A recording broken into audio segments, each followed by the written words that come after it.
খামারগাছি পৌঁছতেই কামরার বাইরের দিকে তাকালাম। প্ল্যাটফর্মে দাঁড়িয়ে আছে একটা কালো কুকুর। ওর চোখ দুটো জ্বলছে আগুনের মতো। আরে কুকুরটা কেন তাকিয়ে আছে আমার দিকে? হঠাৎ দেখি কুকুরটা হু হু করে ডাকতে লাগলো আর ট্রেন ছেড়ে দিল।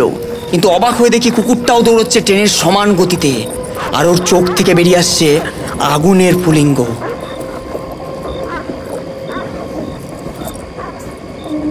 সেই ধুতি পড়া লোকটা আবার বলে উঠল, এটা কুকুর না, শ্মশানের প্রহরী। যার দিকে তাকায় সে আর বাড়ি পৌঁছায় না। ট্রেনের স্পিড বাড়তেই কুকুরটা কোথায় যেন হারিয়ে গেল, আর দেখতে পারলাম না।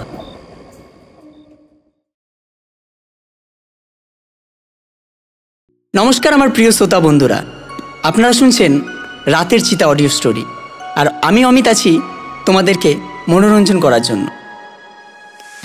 এখানে রাত মানে শুধু রাত নয়, এখানে রাত মানে অন্ধকার, ফিসফিসানি আর ছায়ার খেলা।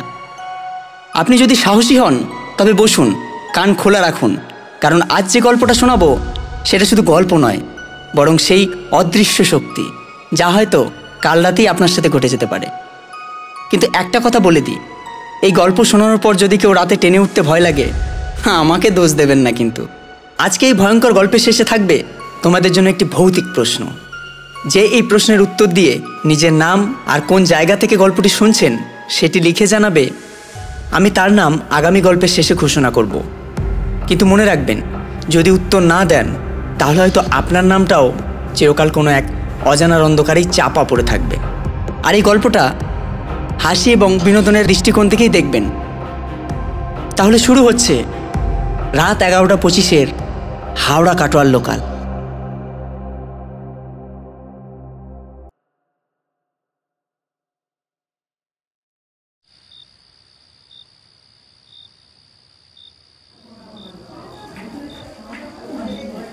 আজ অফিসে একটু দেরি হয়ে গেল, কিন্তু কি আর করব, আজ শনিবার, কাল যে রবিবার, অফিস বন্ধ, তাই সব কাজ গুছিয়ে আসতে অনেকটাই দেরি হয়ে গেল।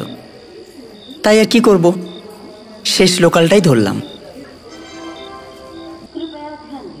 রাত তখন 11:25।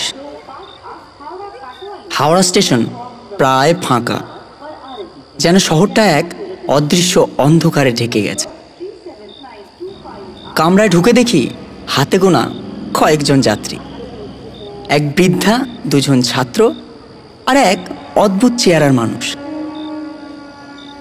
সাদা ধুতি পরে চুপচাপ বসে আছে, তার চোখ দুটো যেন একেবারেই শূন্য।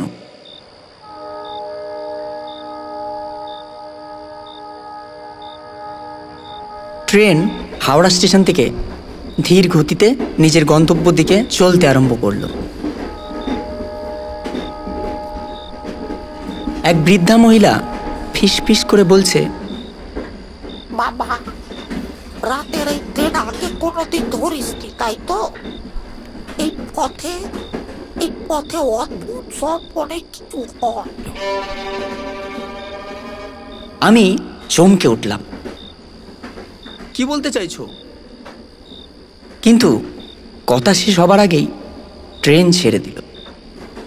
আমি আমার নিজের সিটে বসে ইউটিউব অন করে রাতের চিতা অডিও স্টোরি থেকে ঠিক এই 11:25 হাওড়া কাটোয়া লোকালের ভৌতিক গল্পটি চালিয়ে কানে হেডফোন গুঁজে বসে রইলাম।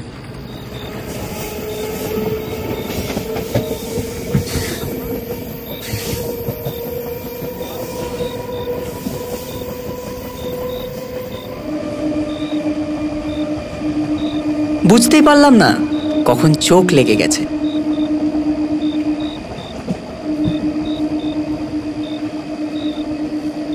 যখন আমার নিদ্রা ভঙ্গ হলো তখন দেখলাম ট্রেনটা চন্দননগর স্টেশনে ঢুকছে। চন্দননগর এলো, প্ল্যাটফর্মেও আলো আছে, তবু যেন নিঃশব্দতা চারিদিকে।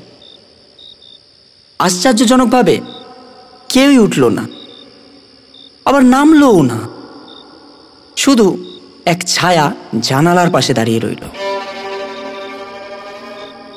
কামরার ভেতর তাকালাম, না, কাউকে দেখা যাচ্ছে না, কিন্তু জানালার কাছে স্পষ্ট দেখা যাচ্ছে এক ছায়া আমারই সমান লম্বা। হঠাৎ ট্রেন ছেড়ে দেয়, ছায়াও মিলিয়ে যায়। সেই ধুতি পরা লোকটা গম্ভীর কণ্ঠে বলে উঠল, ওটা যাত্রী ছিল না, ওরা কখনো ওঠে না, নামেও না, শুধু দাঁড়িয়ে থাকে। আপনি কে? কি বলতে চাইছেন? লোকটা চুপ করে থাকে এবং শুধু হাসে। একটা ভয়ানক হাওয়া বয়ে যায় কামরার ভেতর দিয়ে।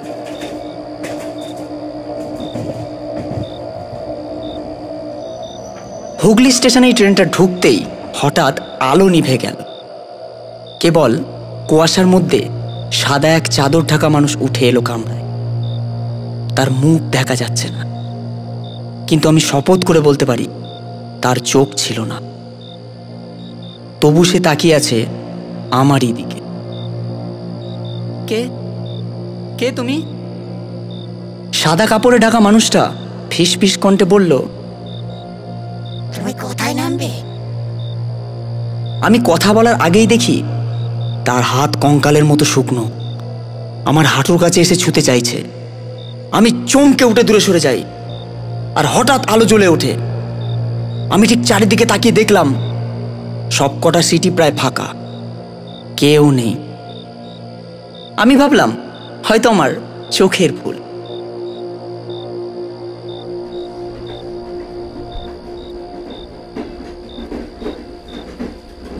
ট্রেনটা ধীরে ধীরে ব্যান্ডেল ঢুকছে।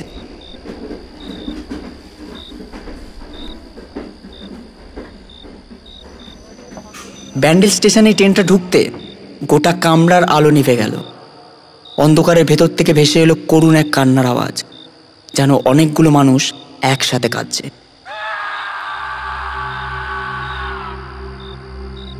সেই ধুতি পরা লোকটা আবার বলল,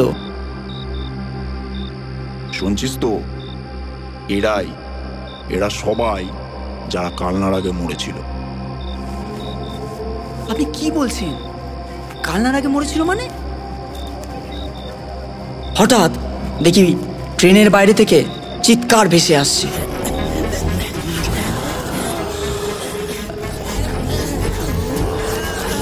আমি দাঁত চেপে জানালার বাইরে তাকালাম। ট্রেনের নিচে রেল লাইনের তলা থেকে বহু হাত উঠে আসছে ওপরের দিকে। লাল রক্তমাখা হাতগুলো কামরার জ্বালানা আঁকড়ে ধরতে চাইছে। আমি ভয় ছিটকে কামরার এক কোণে চলে গেলাম। তারপর দেখলাম চারিদিক নিস্তব্ধ হয়ে গেল।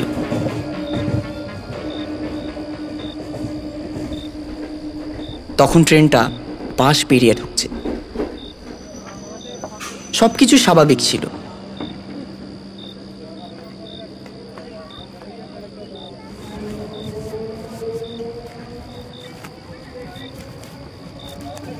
বাস বেরিয়ে পেরোতেই হঠাৎ আমার জানালার কাছে ঠাস করে এক শব্দ। দেখি তাজা রক্তের হাতের ছাপ, রক্ত গড়িয়ে নামছে নিচে। ভয়ে সারা শরীর অবশ হয়ে গেল। কে এভাবে কে হাত রাখলো? হঠাৎ দেখি পেছন থেকে অচেনা এক কণ্ঠ ভেসে আসে, এক নারী কণ্ঠ। এ আমার হাত, আমি বাঁশবেড়িয়ার কবরখানা থেকে উঠে এসেছি তোমার সঙ্গী হতে, যাবে নাকি? আমি ঘুরে তাকালাম। কামরার একেবারে কোণে ভিজে শাড়ি পরা এক নারী বসে আছে। তার চুল ভিজে মেঝেতে পড়ে আছে, মুখে হাসি আর চোখ দিয়ে টপ টপ করে রক্ত ঝরছে। আমি চিন্তা করলাম, কি হচ্ছে এটা আমার সাথে? আমি কি স্বপ্ন দেখছি, নাকি ভ্রম, নাকি স্বপ্ন নাও হতে পারে?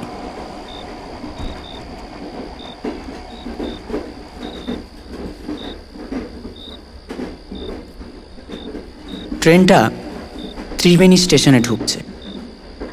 ত্রিবেণী স্টেশনে ট্রেনটা ঢুকতেই হঠাৎ কামরার ভেতর আলো ঝলমল করে উঠল।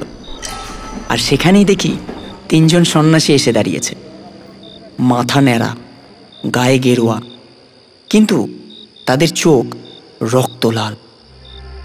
একজন সন্ন্যাসী একসাথে 3 জনের কণ্ঠ মিলিয়ে বলছে, আমরা ত্রিবেণী স্রোত, মৃত আত্মাদের পথ দেখায়। তুই নামিস না, কখনো নামিস না। কাঁপা কাঁপা গলায় আমি বললাম, আপনারা কারা? কোথা থেকে এলেন? অন্য সন্ন্যাসী হাসতে হাসতে বলল,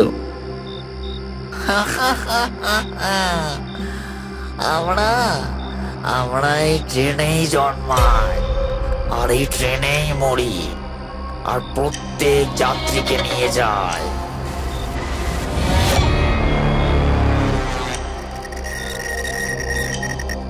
আমি ভয়ে নিজের চোখ দুটো বন্ধ করে নিলাম। হঠাৎ দেখলাম ট্রেন ছেড়ে দিল। ট্রেন ছাড়তেই ছায়াগুলো একে একে মিলিয়ে যায়। আমি আবার নিজের সিটে গিয়ে বসলাম।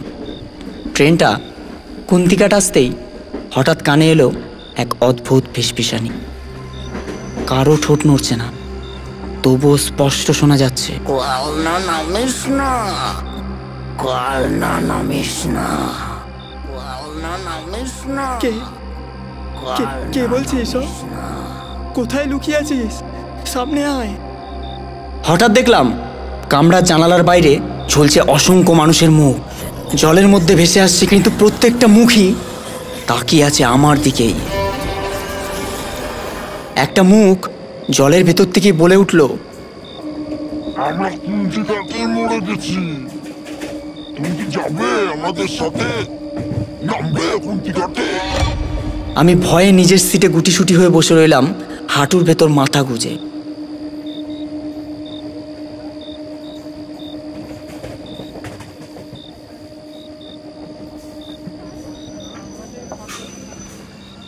ট্রেনটা ধীরে ধীরে ডুমুরদহ পৌঁছালো।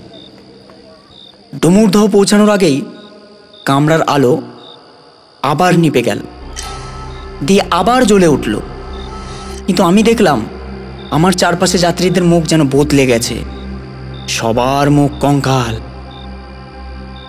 না, এটা স্বপ্ন, এটা হতে পারে না। আলো আবার নিভল, আবার জ্বলল। এবার দেখি আমার ঠিক পাশের সিটে বসা ছাত্রটা হঠাৎ ফিস ফিস করে আমাকে বলল, তুই কি ভাবছিস আমি মানুষ? আমি তো অনেক আগেই মরে গেছি, এই ট্রেনে ডুমুরদহর পরে। হঠাৎ দেখি আলো নিভে গেল পুরোপুরি। শুধু শোনা যাচ্ছে শ্বাসরোধের শব্দ।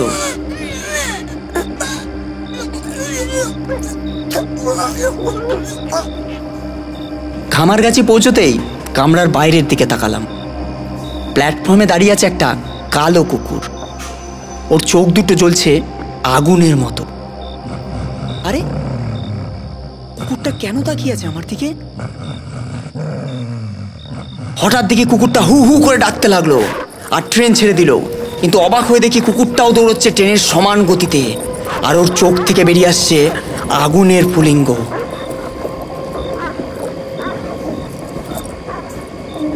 সেই ধুতি পরা লোকটা আবার বলে উঠল, এটা কুকুর না, শ্মশানের প্রহরী। যার দিকে তাকায় সে আর বাড়ি পৌঁছায় না।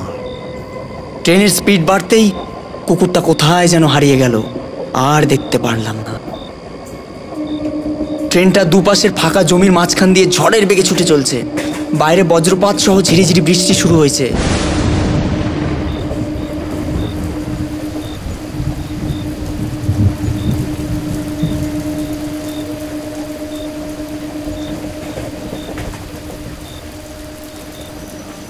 দেখতে দেখতে ট্রেনটা জিরাট এসে পৌঁছলো। আমি একটু শান্ত হওয়ার চেষ্টা করছিলাম।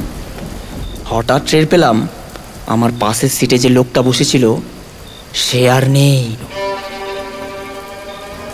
অথচ সিটে ভিজে ভিজে দাগ, যেন কেউ সদ্য রক্ত ঝরিয়ে গেছে। হঠাৎ মাথার উপর থেকে এক কর্কশ আওয়াজ ভেসে এলো, আমিও মৃত, তবু তোমার পাশেই বসে আছি। কে? কোথায়? দেখি কামরার সিটে আস্তে আস্তে গড়িয়ে পড়ছে একটা কাটা হাত, আর সেই হাত ধীরে ধীরে এগিয়ে আসছে আমার দিকেই। আমাকে দাও, আমি কি ক্ষতি করেছি তোমাদের? আমি দৌড়ে ট্রেনের ভিতর দিয়ে পাশের কম্পার্টমেন্টে চলে গেলাম।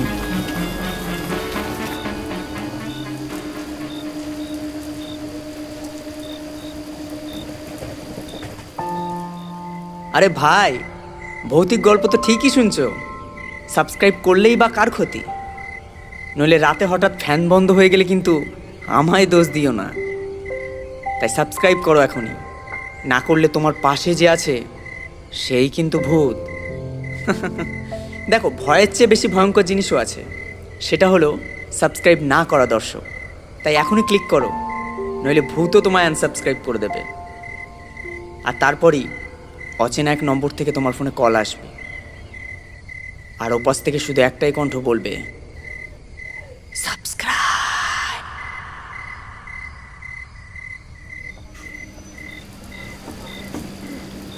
ট্রেনটা দেখতে দেখতে বলাগড় পৌঁছে গেল, আর বলাগড় পৌঁছতেই দেখি আলো ঝলমল করছে।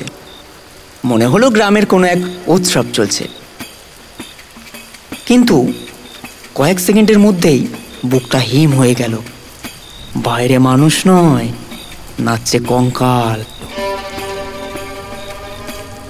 হাতে মশাল, ফাঁকা চোখের কোটর, দাঁত বের হয়ে হেসে উঠছে। এসো এসো, আমরা অপেক্ষা করছি এতদিন ধরে, তুমিও নাচবে আমাদের সাথে। এসো এসো।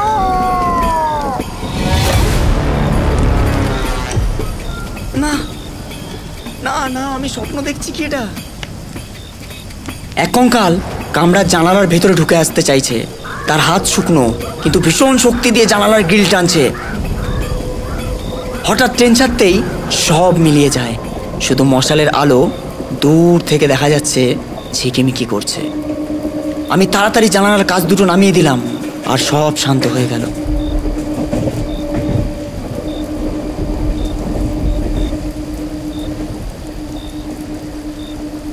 দেখতে দেখতে ট্রেনটা সোমরা বাজার ঢুকছে, আর সোমরা বাজার ঢুকতেই এক অদ্ভুত বাঁশির আওয়াজ কানে বাজতে লাগলো।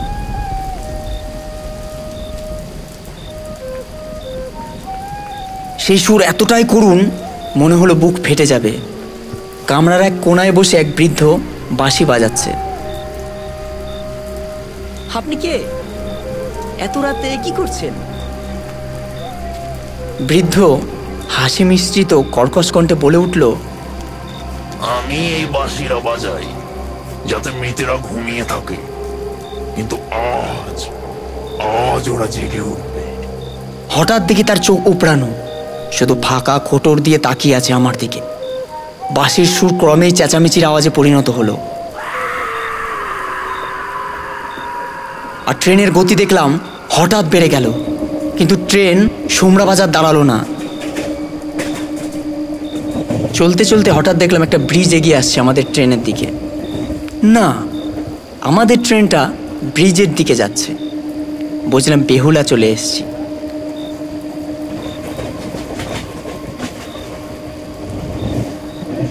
বেহুলা আসতেই হঠাৎ কানে এলো এক কিশোরী মেয়ের কান্না, সুরেলা অথচ ভয়ঙ্কর।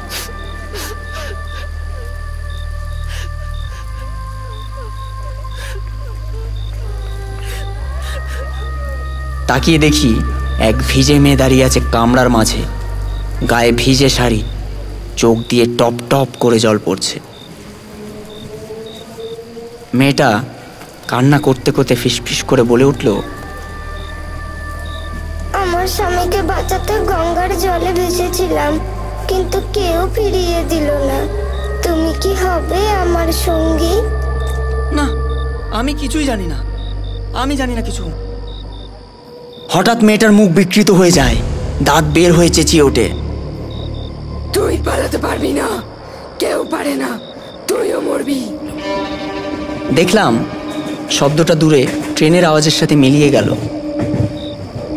ট্রেন এইবার ধীরে ধীরে গুপ্তিপাড়া স্টেশনে ঢুকছে।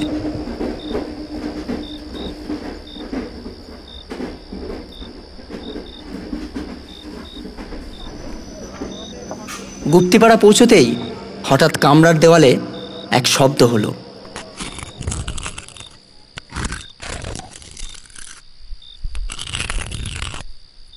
মনে হলো কেউ নখ দিয়ে আঁচড়াচ্ছে। আলোয় দেখি দেওয়ালে বড় বড় হরফে লেখা উঠেছে, যেন রক্ত দিয়ে লেখা, বেরিয়ে যা নইলে মরবি। কে লিখেছে এসব? দেওয়াল ফেটে বেরিয়ে আসে একটা হাত, শুকনো রক্ত মাখা। সেটা আমার জামা আঁকড়ে ধরলো। আমি প্রাণপণে হাতটাকে ছাড়িয়ে নিতে চাইলাম। সে আমাকে এক ধাক্কায় ট্রেনের ভেতর ফেলে দিল এবং বলে উঠল, তুই যদি নেমে যাস তোর দেহ এই দেওয়ালে গেঁথে দেব। আমি ভয় পেয়ে কম্পার্টমেন্টের এক কোনায় চলে গেলাম। এইবারই আসবে কালনা, তার পরের স্টেশনেই আমি নেমে যাব। গুপ্তিপাড়া থেকে ট্রেন ঝড়ের বেগে ছুটছে। বটগাছ, ছোট ছোট নদী, রেলগেট, কলাবাগান, বাঁশবাগানকে পেছনে ফেলে ট্রেন দুরন্ত বেগে ছুটছে ঝড় বৃষ্টির মধ্যে দিয়ে।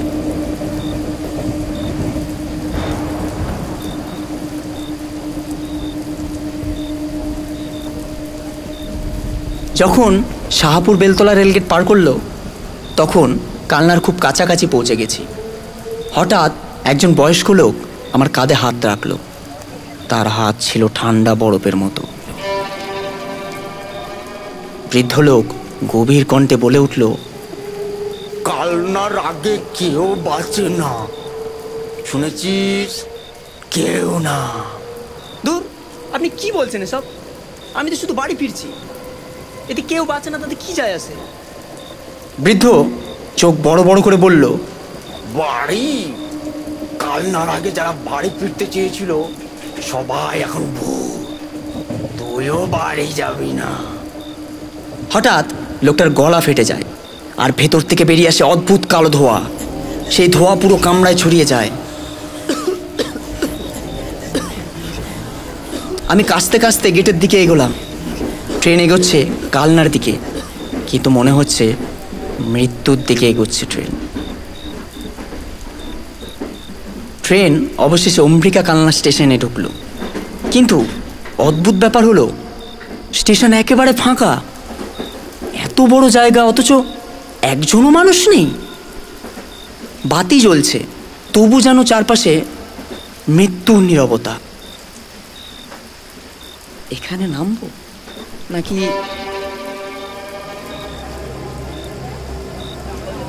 হঠাৎ প্ল্যাটফর্মে এক ঝলক দেখা গেল শত শত যাত্রী দাঁড়িয়ে আছে, কিন্তু সবার চোখ ফাঁকা, মুখ সাদা আর ঠোঁট একসাথে নড়ছে।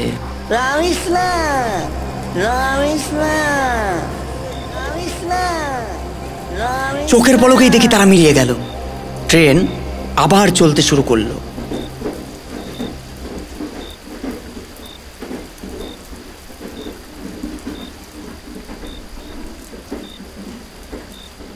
কালনা ছাড়তেই হঠাৎ কামরায় ঢুকলো একজন টিকিট চেকার, হাতে টর্চ, ইউনিফর্ম গায়ে।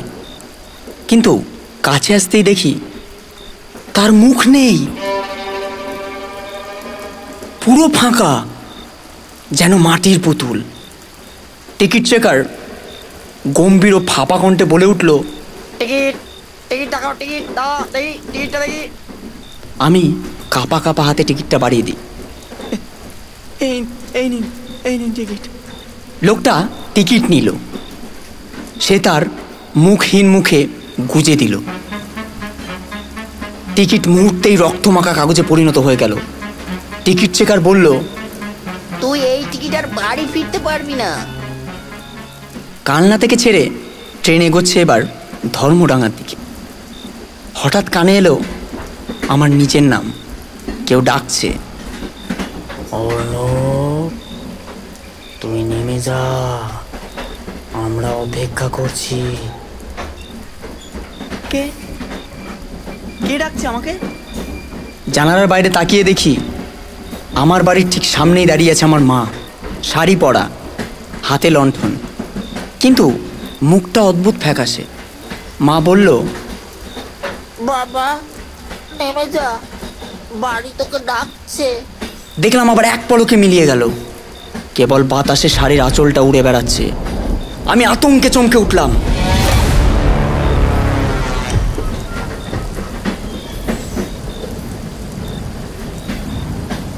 আমি চুপচাপ বসে আছি।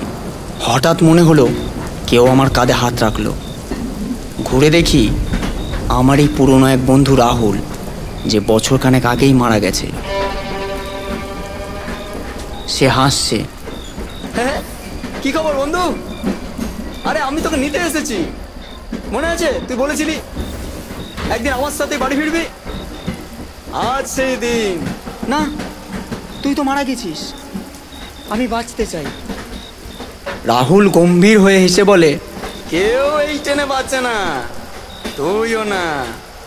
ট্রেনটা বাগনাপাড়ার দিকে এগোচ্ছে। হঠাৎ দেখি আবার কামরার সব আলো নিভে গেল। চারপাশ ঘন অন্ধকার, কেবল ট্রেনের খটর খটর শব্দ। আর সেই শব্দের সাথে মিশে আছে অসংখ্য মানুষের চিৎকার। এখানেই শেষ, এখানেই শেষ, এখানেই শেষ, এখানেই শেষ। না, আমি বাড়ি ফিরবো, আমাকে ফিরতেই হবে। হঠাৎ কামরার দরজা খুলে গেল। ভেতরে ঢুকলো অন্ধকারের ঢেউ, সঙ্গে অসংখ্য হাত পা, বিকৃত মুখ। ট্রেন ছুটে চলেছে, কিন্তু মনে হচ্ছে একেবারে নরকের দিকে যাচ্ছে। আমি দৌড়ে নামতে গিয়ে হঠাৎ দেখি দরজা আবার নিজে থেকেই বন্ধ হয়ে গেল। বাগনাপাড়া পার হতেই দেখি কামরার এক কোণে বসে আছে এক লোক, হাতে একটা লণ্ঠন, কিন্তু আলোটা লাল রক্তের মতো, আর মুখে ভয়ঙ্কর চওড়া হাসি। লোকটা শীতল কণ্ঠে বলে উঠল, আমি এই ট্রেনের পথদর্শক, যাত্রীরা সবাই আমার সাথেই যায়। আমি ভয় বললাম,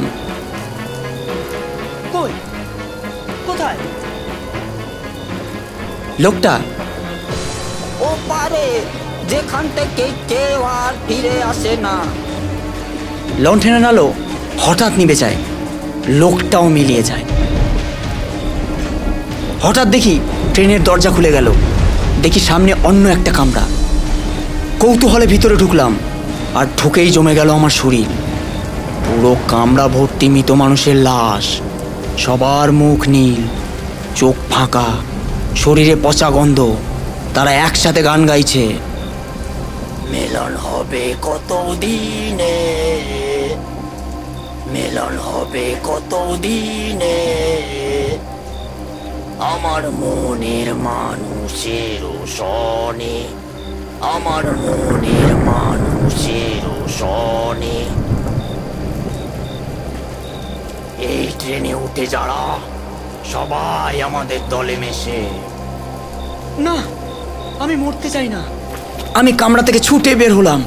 হঠাৎ দেখি সামনে আয়নার মতো কাজ, তাতে আমি নিজেই নিজেকে দেখলাম, কিন্তু সেই আমি হাসছে। তুই আর বাঁচবি না, আমি তোকে নিয়ে যাব। না, তুই আমি নোস। প্রতিচ্ছবি কাজ ভেঙে বেরিয়ে এলো, আমার গলাটা চেপে ধরলো।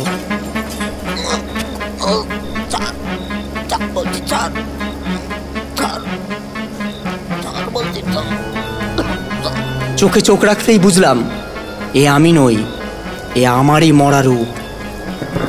হঠাৎ ট্রেনটা থামলো এক অচেনা জায়গায়।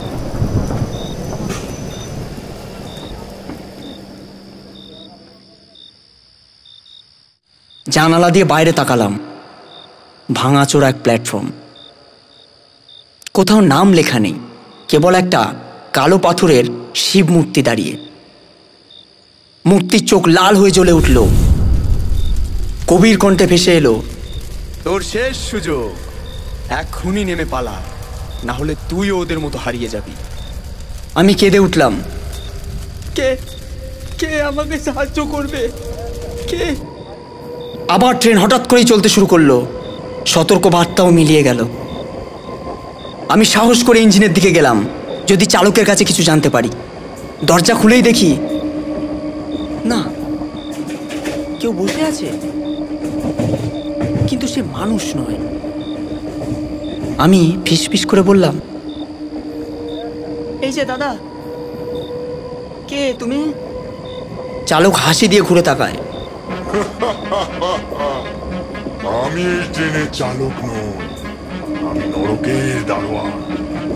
এই ট্রেন তোদের সবাইকে নিয়ে যাচ্ছে চিরকালের যাত্রায়।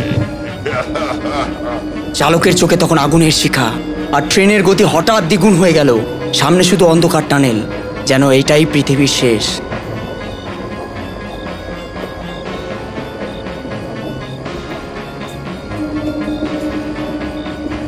ট্রেন ঢুকে গেল এক বিশাল টানেলের ভিতরে।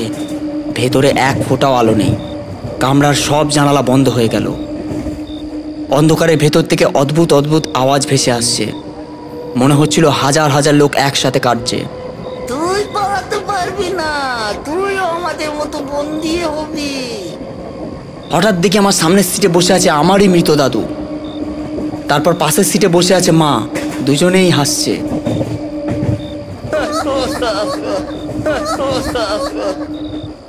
ওকে তো আগেই বলছিলাম রাতের শেষ ট্রেনে উঠিস না, তুই তো শুনিসনি। আর মা নরম কণ্ঠে বলল, চল চল বাবা, আমাদের সাথে চল, এখানেই শেষ থাকবি। না, তোমরা তো আমার মা বাবা নও, তোমরা তো ভূত। আমি দৌড়ে গেলাম একবারে শেষ কামরায়। ওখানের দরজা খোলা। বাইরের দিকে তাকিয়ে দেখি টানেলের নিচে আগুন, জ্বলন্ত গহ্বর, যেন নরক। না, এটা সত্যি হতে পারে না। হঠাৎ এক অদৃশ্য হাত পিঠে ধাক্কা দিল। আমি পড়েই যাচ্ছিলাম নিচে। কোনো মতে দরজার হাতল ধরে আঁকড়ে ধরলাম নিজেকে। নিচ থেকে আগুনের তাপ উঠে আসছিল। আমি প্রায় পড়েই যাচ্ছিলাম। ঠিক তখনই এক অদ্ভুত আলো দেখা দিল। মনে হলো শিব ঠাকুরের ছায়া। সেই ছায়া আমার হাত ধরে টেনে উপরে তুলল। সে বলল, তোর সময় এখনো আসেনি, পালিয়ে যা। কিভাবে? কোথায় যাব? ইঞ্জিনের দিকে দৌড়ে যা। লাল সিগন্যালের আগে যদি ট্রেন থেকে ঝাঁপ দিতে পারিস তবেই বাঁচবি। আমি দৌড়ে গেলাম ইঞ্জিনের দিকে। চালক আগুনের চোখে হেসে বলল, আর সময় নেই, এখনই তুই আমার, তুই এখনই মরবি। আমি আর কিছু না ভেবে জানালা ভেঙে ঝাঁপ দিলাম। আর চোখ বন্ধ করে একটাই শুধু প্রার্থনা করলাম,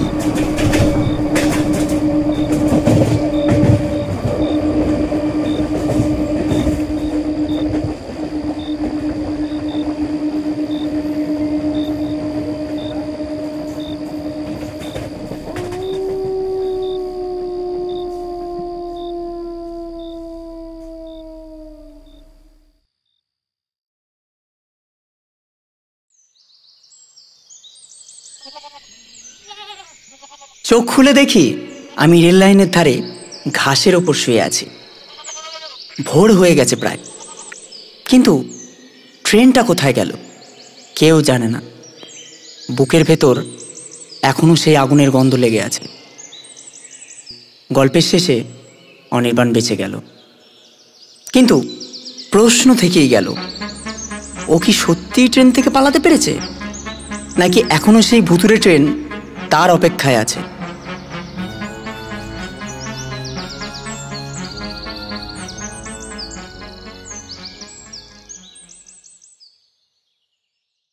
শেষ হলো রাত 11:25 হাওড়া কাটোয়া লোকাল। এখনও যারা প্রতিদিন কালনা আর বাগনাপাড়া থেকে লোকালে চেপে শহরে যান, তবে শুনে রাখুন, রাতের শেষ ট্রেনটা ধরার সময় একটু ভালো করে চারপাশে তাকিয়ে নেবেন। সামনের সিটে বসা লোকটা আসলেই মানুষ তো?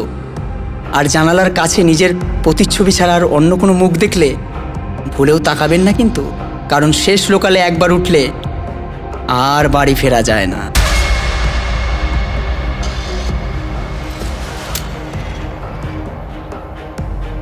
আমাদের এই গল্পটি আপনাদের কেমন লাগলো অবশ্যই কমেন্ট করে জানাতে ভুলবেন না। আর আমি গল্পের শুরুতেই বলেছিলাম, আজকের এই ভয়ঙ্কর গল্পের শেষে থাকবে তোমাদের জন্য একটি ভৌতিক প্রশ্ন। যে এই প্রশ্নের সঠিক উত্তর দিয়ে নিজের নাম আর কোন জায়গা থেকে গল্পটি শুনছেন সেটি লিখে জানাবে। আমি তার নাম আগামী গল্পের শেষে ঘোষণা করব। তাই যারা সত্যি গল্পটা মন দিয়ে শুনেছেন শুধু তারাই উত্তর দিতে পারবে। এবং কে গল্পটা সত্যি শুনল আর কে ভয় পেল তা বুঝবো এই প্রশ্নের উত্তরেই। আজকের প্রশ্ন হলো, ট্রেনে এক ধুতি পরা ভদ্রলোক যাত্রীদের কী সাবধানবাণী দিয়েছিলেন? সঠিক উত্তরটা কমেন্ট বক্সে লিখুন।